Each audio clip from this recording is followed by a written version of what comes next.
crafty friends, this is Michael with ePaperie. I'm back today with the second part of my mini-series Components of a Journal. And today we're going to talk about the spine and signatures. And I'm going to start with the spine. So after you've assembled your signatures, some people will go ahead and after they've got their papers in their signature and trimmed down, etc., some people will do their decorating now before they actually put it in your cover. And I think they do that because they feel that it lays flatter and it helps with the decoration.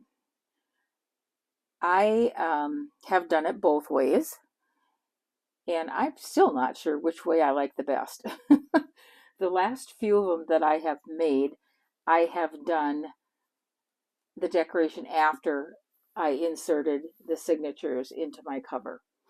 Now, if you've got your signatures put together and you want to figure out approximately how much room you're going to need for your spine. Now, in this one, I have got, I think I've got 4 signatures, okay? And I'm tapping them down on the table. Hope I'm not shaking you, so that I get them all nice and straight here, okay? And then what I do is I take my ruler and I will, let's find inches because I can't do centimeters. I hold these down kind of loose, okay? And then I will go ahead and I will measure. This looks like my spine has to be at least 1/4 inch to 3/4 inch in order to accommodate these signatures like this. Now, you do have to remember that you're going to have to leave additional space for your ephemera, decorations, anything else that you want to put in your journal. So I would always add something to that, and I guess it depends upon what your nature is. If you have a tendency to make big bulky journals, which I do, then you need to add more. If you keep them pretty flat, then you may not need to add a whole lot more. So I said this was about 1/2 to 3/4. I might do this one like at 1 inch or 1.5 inches if I were to make my cover. So that's how I figure out the spine size before I make my covers. If you happen to maybe purchase a cover, like this is one of the covers we have that we've made. Now this only has a very small spine on it. It's really only meant for like one signature. But again, if I put this on here, we're looking at a little bit over 1/4 inch. And so again, I think you'd probably be looking at one signature, maybe 2 if you've kept them very, very thin. But here is one, and as you can see, that will fit nicely in there. You might be able to stick 2 in there if you didn't put too much bulky things in as embellishments or ephemera. So that's kind of how I determine the spine. I kind of use a little bit of a, template for my signatures as to my assembly as to how many pages I put in a signature. And I think everybody has their own idea of this, and that's because everybody does them differently. Some people really do a lot of decorating and adding ephemera, which would be me, and some people don't. Some people add a lot of writing paper and only a few, or journaling paper and only a few embellishments. So I kind of use, for example, this template when I'm looking at it. If I'm going to do a 1 signature journal, I do around 15 pages. And again, because you're folding them over and you've got, you know, both sides of the paper and then another two sides, you're going to have plenty of pages. When I say pages, I mean, you know, a full page, like this is a full page. Okay, so 15 of those are, for example, here's a coffee dyed paper. Okay, 15 full-size paper, and then you fold them in half. Two signatures, usually I do about, again, 10 to 15, again, depending upon how large your journal is going to be that you think you might do with all your embellishments, etc. Three signatures, I do about 10 pages per signature. That's so that, you know, you've got room for your embellishments, etc. You can make your journal signatures as large as you want to, as long as you make sure that you are able to accommodate those signatures in your cover. And also the thickness of the paper. For example, if you have a very heavy, I don't know, cardstock or something that you're putting in here, you know, that you might want to take into consideration because it's going to take up more room than a thin piece of tracing paper would. And that's all going to play a part in determining the number of pages you want for your signatures. Today I'm going to talk about what type of papers or items I use in my journals for signatures. And there are a tremendous amount of things you can use. So let your imagination go and run away with what you can put in there. As long as you can sew or glue it into a spine, it can be used. Okay, so let's start here. A few ideas that can be used for signature papers. Copy paper, just plain old everyday copy paper. You know, you can just fold it in half and do whatever you'd like to it. So, oh, I didn't fold that worth a darn, did I? Okay, so you can just use that if you'd like to. Maybe you're not a person that likes the age look, so you just want to use your paper like that. That you can do.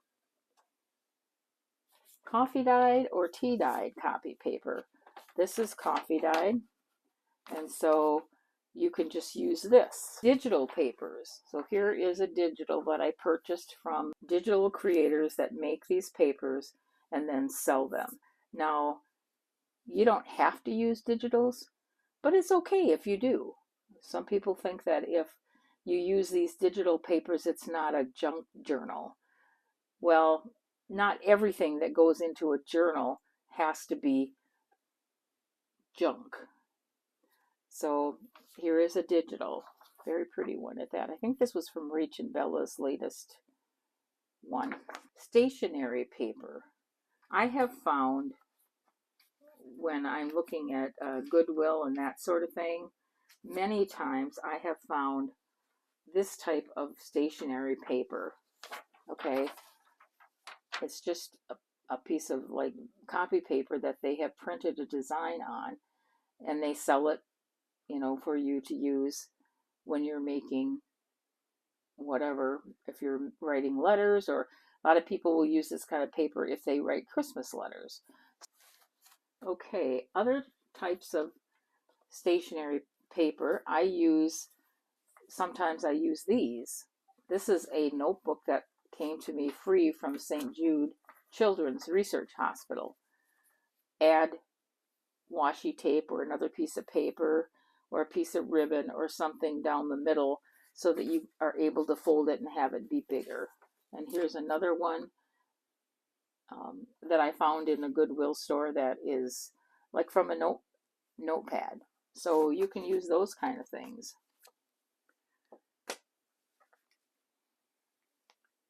Scrapbook paper.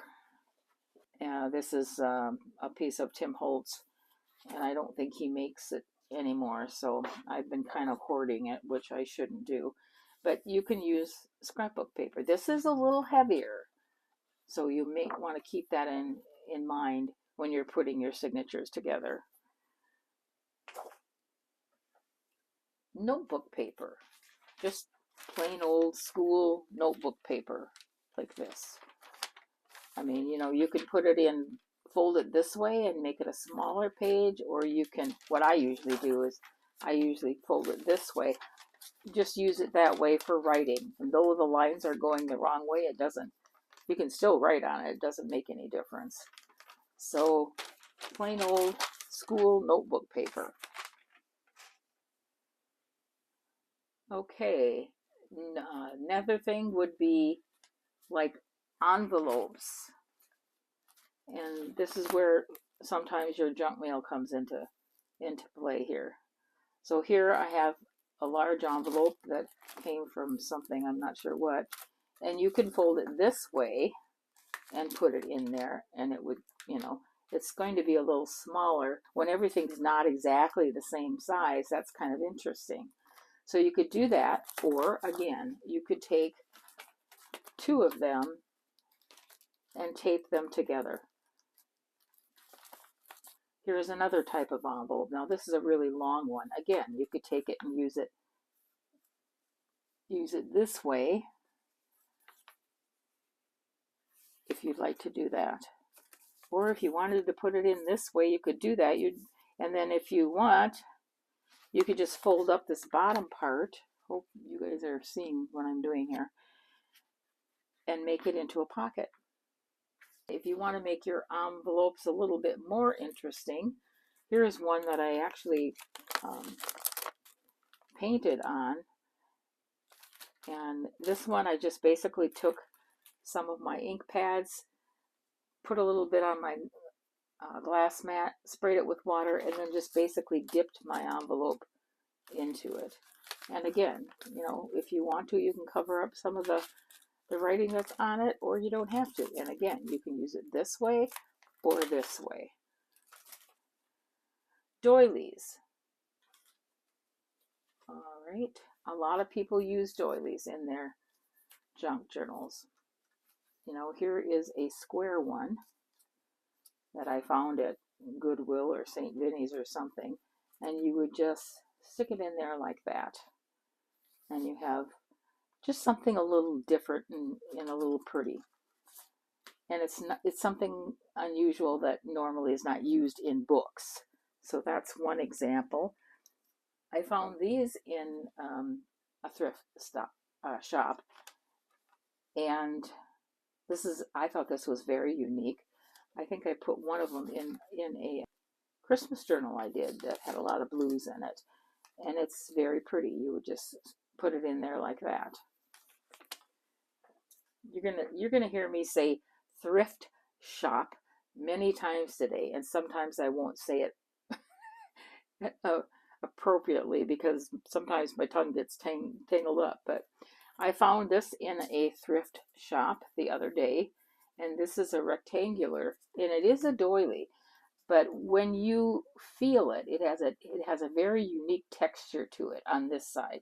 It's rather smooth on this side, and on this side it's more like what a normal doily is. It's, you know, kind of rough. But I thought this was so pretty. Just, you know, smooth here and rough on the inside. Just very, very pretty. If you didn't want to use it that big, which might be kind of big for some journals, you could cut it down,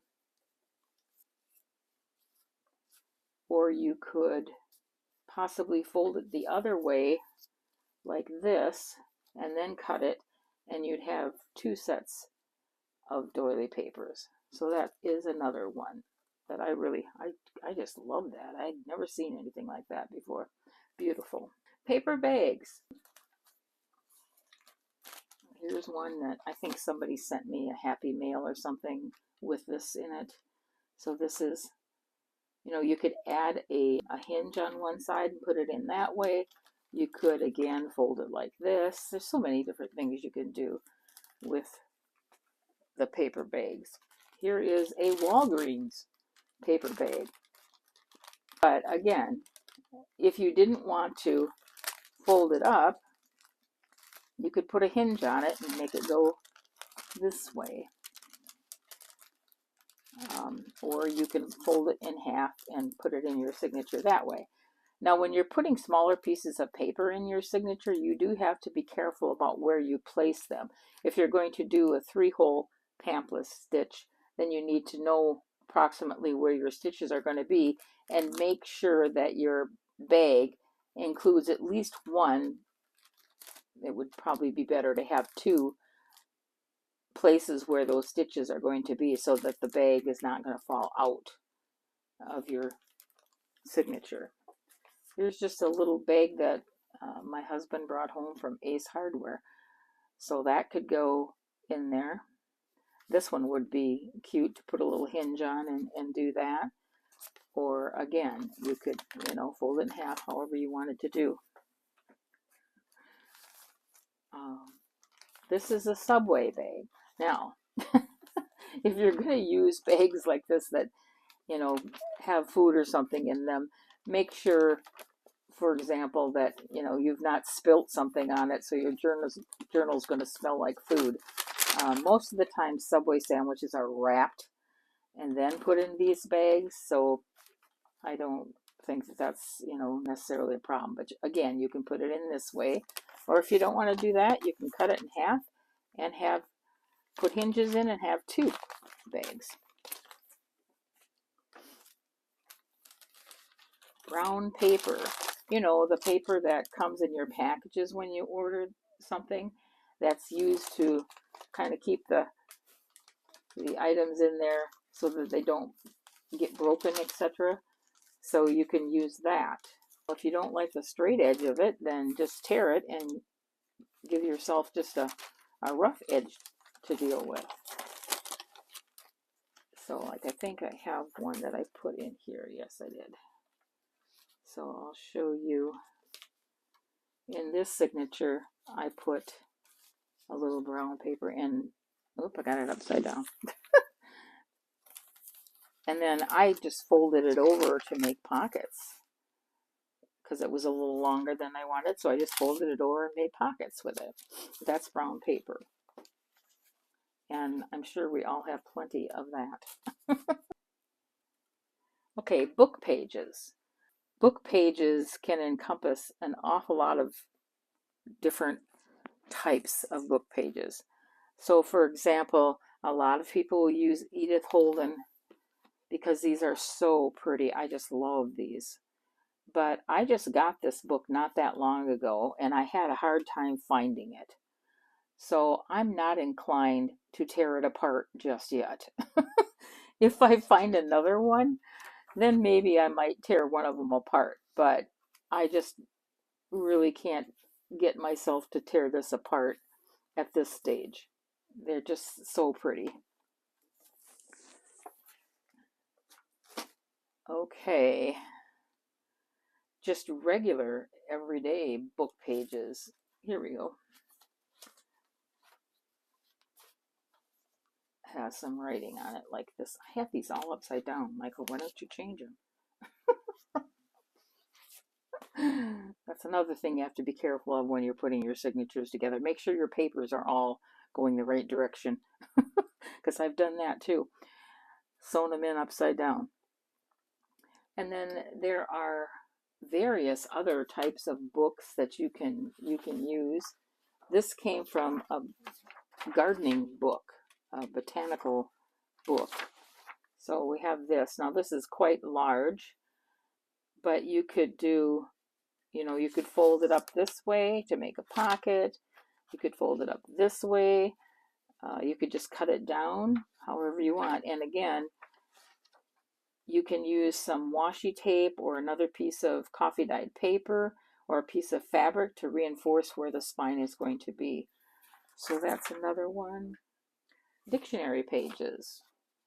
I have this one dictionary that's fairly large. So again, if it's too large, cut it down or use the excess to fold over to make a tuck or a pocket. Dictionary pages. Or if you don't want to do that and you want it to be the approximate size, a lot of times I'll do this and just fold it in half this way. And so what is if the writing is, you know, sideways? It doesn't make any difference. Obviously, you're going to put something on here because you can't write on it or journal on it. So you're obviously going to put some type of ephemera or something on here anyway, and this makes a nice background. So you can do it that way too. Textbooks. So here is an advertising tray book. It's just like one of those books that tells you, you know, maybe the value of something. And this one's really neat because everything is circular in here. I found, again, at a secondhand bookstore, and I think it was half price. So we have this, and then, yeah, there's my receipt. This has smaller music in, which I really like, because a lot of times if I'm doing like hidden paper clips or clusters or whatnot, a lot of times the music paper will be too big. So that's why I picked up this one, is because it's small printing on it. But again, you can use these.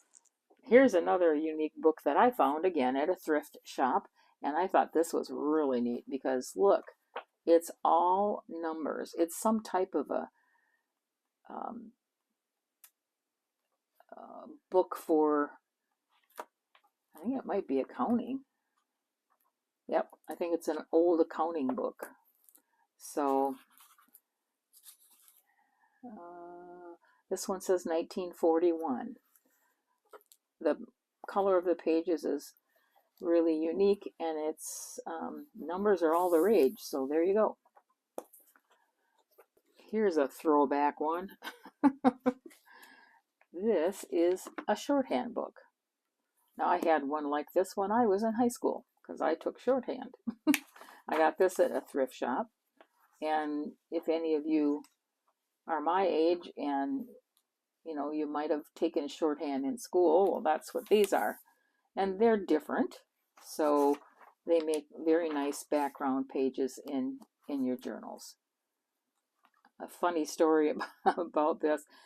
My granddaughter, Evie, she is involved in a lot of choir and show choir and musicals and that sort of thing. And she had a musical not too long ago, which I was so enamored with how she did. It was 9 to 5, and she played the part of Dora Lee, which was the part that Dolly Parton played in the movie. So it was really fun to see her with the big blonde wig on. Anyway, you can buy a flower and attach a note to it, and they call it a shout out. And then they will give that to her before the performance so that she knows you're there and that, you know, you're very proud of her, etc. So because of the fact in the play she was playing a secretary, I made a comment on there, don't forget your shorthand. And of course, I wrote this note in cursive. So after the musical, she comes to me and she says, Grandma, I don't understand the note. She said, first of all, I can't read cursive very well, which I think is ridiculous, why they can't in high school read cursive. But also she said, what is shorthand? And that's when I realized how old I really am. So shorthand books. Another throwback, typing books. Do you remember these, any of you my age? Took typing. Now, this is an old typing textbook, and it's very, very useful. You can put those in there. Again, you can, you know, do it like this or add a hinge to it, however you want to do it. But those are kind of unique. Not everybody's going to have those. And I didn't talk to her about typing because she probably wouldn't have understood that either. Accounting books, math books, engineering books, mechanical work books, anything like that can be used. Color books.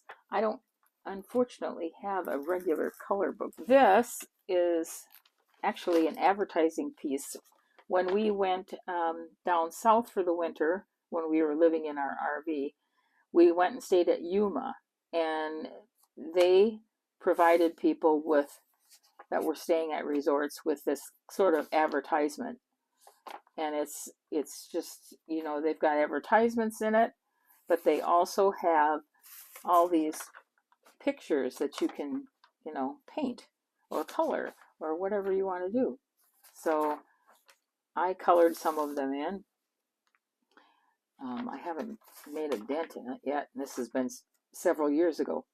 But you can tear out pages out of your color book and use those. Those are very different and unusual. Any other type of game scoring card, for example. This one is, I'm not sure what this is. Is this bridge? Yeah, it must be. I don't know. I'm not a bridge player, so I don't know. But I found this at a thrift store. The same with this one. Here again is, this is a score sheet for contract bridge, whatever that is. And I think I did put one of these in. I thought I could, yeah, here it is. In my book. And what I did in my signature, what I did is I just put some washi tape between the two pages and slipped it in my signature. Fabric or lightweight canvas. This is a small canvas. I think it's like a placemat or something. I'm not sure. But anyway, you could, you know, cut this up and put a page of that or in your book. Now, canvas, you can do all kinds of things too. You know, you can paint on it. You can just draw on it, decoupage on it. I mean, there's so many things you can do with canvas. Old doilies, you know, use them just like you use the regular paper doilies. Fold them in half and put them in your journal. Larger lace. Now this is a piece of lace. I think Erin and I found this off of a curtain or something. I'm not even sure. And as you can see, I've cut out of it many times. But I mean, there you go. It's large enough that you could make a page out of it, and it would be very pretty. This is a Christmas poinsettia, and I can cut this up and make pages out of it, or use it on a cover. So that's that one. I should start making thrift store hauls because I'm always going to thrift shops. This is another thing. It has a tag on it that says it is called Apache cloth. I have no idea what that is or why they named it that. But I have used this many times to stitch on, do some embroidery or some slow stitching, and then put it in your journal as a page. This is what I use when I stitch the little words that I have for sale in our Etsy shop. Vellum. This is a Tim Holtz piece of vellum. And again, I don't think they make them in this size anymore. So, but that's vellum, and that's very different and very pretty. Put it on top of something, it kind of shows whatever's underneath also, and that makes it different and unique. So that's vellum. Tracing paper, just everyday tracing paper. I got a couple of sheets of that here. I'll give you an example of something that I did with my tracing paper to put in my journal. I just took 2 pieces of the tracing paper, and what I did was I took a piece of lace that I thought looked like a butterfly, okay, and then I stitched around it, okay, and I did this when all of I just left the whole page, and then when I was done stitching, I took and I tore out the vellum, or cut out either one, that was around the lace, and it left me with this little lacy area. And then I just hand stitched around it with, you know, just a plain old running stitch, and put a couple of flowers on it, and then that is a, you could put that in your signature. And rice paper. Now the rice paper that I have is quite thin. I think you can order it in different, you know, thicknesses, but this is rice paper. This has, it's a little bit transparent also, but it has a different tooth to it. It's not, it's maybe not as smooth. It has a little more rough to it. But you can use that, again, to stamp on, to paint on, to jelly print on. All of those things you can do. Handmade paper. I don't have any handmade paper at the moment. It's like, it would be like your mulberry paper, or if you like to make handmade paper yourself, you can certainly do that. I think I did that one time and decided it was way too labor intensive for me. So I don't do that anymore. Mamagami paper. That, somewhere in here, I've got a piece of that. Oh, here's another piece of vellum that I got at a thrift store that was colorful. That is the paper that you take a piece of paper and you put lotion on it, and you get it all full of your lotion, and then you crumple it up, and it makes the paper feel like cloth. So, and that's an easy one to do. Watercolor paper, mixed media paper, sketch pad paper, braille paper. I don't have any braille paper. I've never had any braille paper. If anybody knows how you can get a hold of any braille paper, I'm sure I could go on Etsy and find some, but if you know of any place where you can, you know, where you can get it, let me know. Also, piano player paper. I have some of it somewhere, but do you think I can find it? Nope, I have no idea where it is. So, but that's another. Vintage letters, or any type of vintage paper. I don't really have very much of that. I don't think you find very much of that in thrift stores, and I only go to antique stores every once in a while because I really can't afford what prices they ask for some of that stuff. Straw paper, that is paper that's kind of like this. In Europe, they use it for like placemats in restaurants, that sort of thing. So that's straw paper. Ledger paper, this is ledger paper here. I also have a, I thought I had, yeah, this is an old ledger page. So I don't know how old it is, but this one is fairly old. 1940 it says. So I do have some things that are older, but